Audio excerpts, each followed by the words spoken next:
வேலூர் மத்திய சிறையில் சக கைதி ராஜேஷ் கண்ணா என்பவரால் நேற்று தாக்கப்பட்ட நிலையில் பேரறிவாளனை அவரது வழக்கறிஞர் சிவக்குமார் இன்று சந்தித்தார்.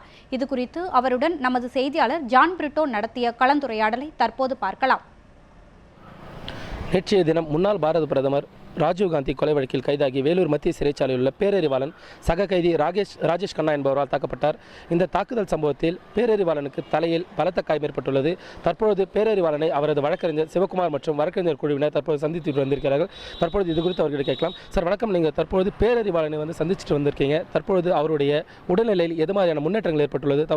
தற்போது அவருடைய உடல்நிலை எப்படி இருக்குது? இல்லை, முதல்ல நேற்று காலை நடந்த இந்த சம்பவத்திற்கு பின்பான அதிர்ச்சியிலிருந்து இன்னும் அவர் மீளவே இல்லை. அதே அதிர்ச்சியில் தான் இருக்கார். என்ன காரணம்னா, பேரறிவாளனை பற்றி இன்றைக்கு எல்லாத்துக்குமே தெரியும். மிகவும் சாதுவாக எல்லாரோடும் பழகுவதென்றால் அறிவை போல் பழகணுங்கிற ஒரு இனிமையான ஒரு மனிதர்.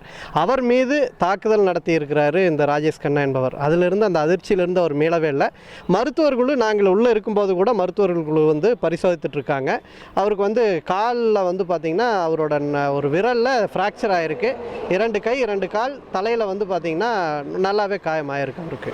சரி, இந்த தாக்குதல் சம்பந்தமாக பேரறிவாளன் அரசுக்கு ஏதாவது கோரிக்கை விடுத்திருக்காரா? தற்போது அதை பற்றி உங்கள்கிட்ட சொல்லியிருக்காருங்களா? இல்லை, அதான் அவர் பார்த்திங்கன்னா ராஜேஷ் கண்ணா என்கின்ற நபர் பார்த்திங்கன்னா எப்பாவது சிறை வளாகத்துக்குள் சந்திக்கும் போது சாதாரணமாக பேசி சொல்லக்கூடிய நபர்.